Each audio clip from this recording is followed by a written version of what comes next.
Wanta hunda keessaa kan nama ajaa'ibu fiilmii kana yommuu hojjennu al tokko irra darbee yeroo sadi'iif bakakkaan nu rukuteera jechuudhaan gaazixeessichaaf ni deebisa.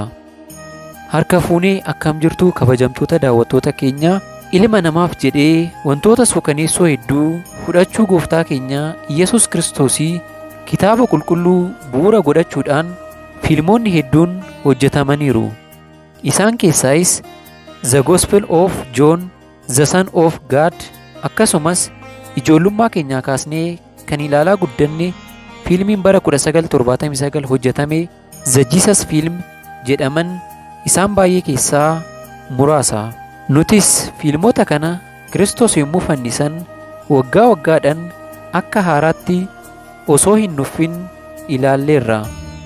Qophii keenya har'aatiinis fiilmoota Kiristoos irratti hundaa'an keessaa fiilmii Meel Giibsan ta'ee fi jiimiin akka Kiristoos ta'ee itti hojjetee bara 2004 akka lakkoofsa Awurooppaatti gadi lakkifame seenaa dudduuba isaa jiru isiniif qopheessineerra. Turtii gaarii.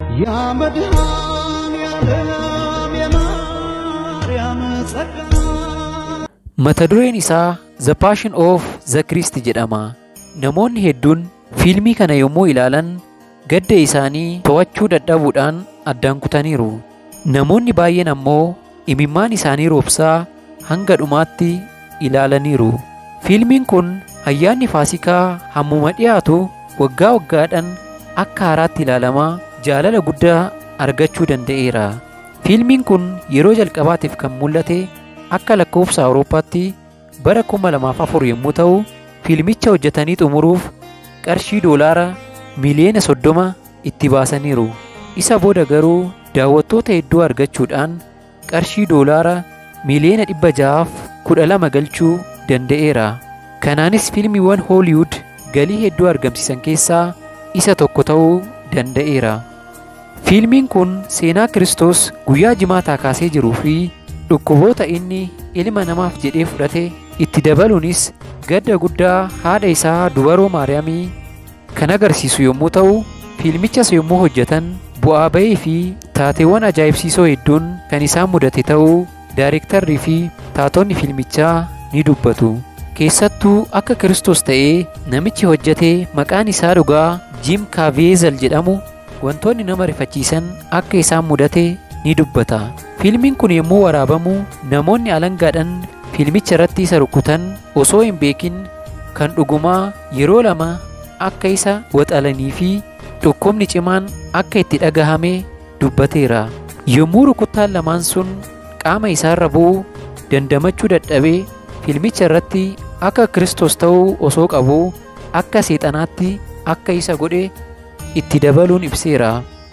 Inni biraan ammoo namichi kun fannoo Kiristoos baatee yommuu tabba sana ba'u gateettiin isaa akka buqqee ni dubbata. Fannoo paawundii 150 ulfaatu kana yommuun baadhu akkam paawundii 600 baadhetti natti ulfaate. Yeroo boodas humna kootiin ol ta'uun fannicha baadhee waliin kufuuf nan dirqame. Gateettiin bitaa koos hubamuu danda'eera. Bu'aa ba'iin fiilmii kanaas kanarratti hin dhaabbanne. Fiilmiin kun yommuu hojjetamu bakakkaan yeroo sadiif irra deddeebi'uun isaan irratti akka bu'e gaazixeessichaaf ibseera.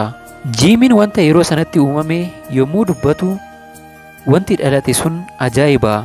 Kan hojjechaa turre iddoo ani duukoboota wajjin gaararratti ol baanee isaan barsiisu yommuu ta'u, yommuu sanittis wanti tokko akka bakakkaan na rukutu keessa kootti natti hime.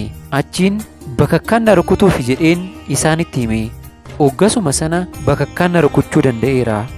Achiin hundi isaanii yommuu lafarratti gad jedhanii ciisan nan yaadadha. Itti aansun ammoo kanan yaadadhu itti aanan daayirektara fiilmii kanaa Joon gara kootti siqee nagaadhaa yommuu naan jedhu innis bakakkaadhaan rukutamuun ni kufa. Yeroo sanatti taatota fiilmichaa irratti rifaatu guddaan kan uumamee fi anas wanti hamaan tokko akka na reebetti natti dhagahamuu danda'eera. Iji kootis daqiiqaa muraasaaf natti dukkanaa'ee ture jechuudhaan dubbateera. Ta'us namichi kun balaa irra gahee ture kana dandamachuudhaan fiilmii namoota hedduu biratti fudhatama guddaa argate kana hojjetee xumuruu danda'eera.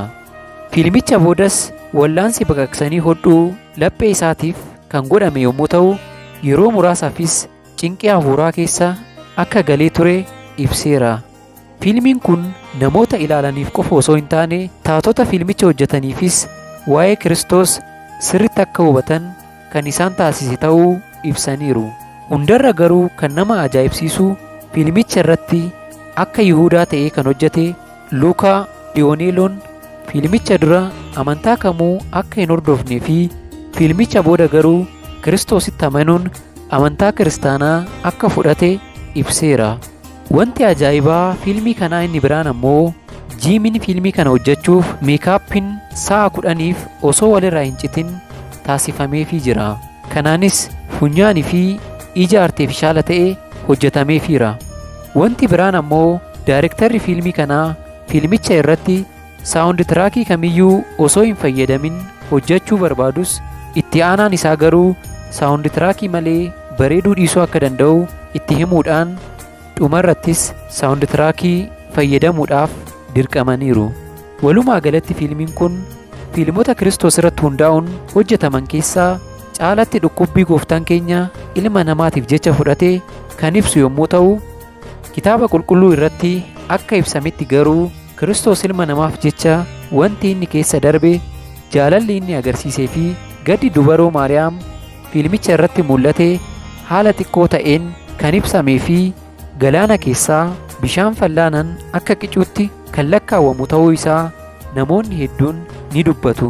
Nutis jaalala gooftaan keenya Iyyasuus Kiristoos nuuf jecha dabarsee wanti kamuu ibsuu hin danda'u jechaa qophii keenya har'aa asumarratti goolabna.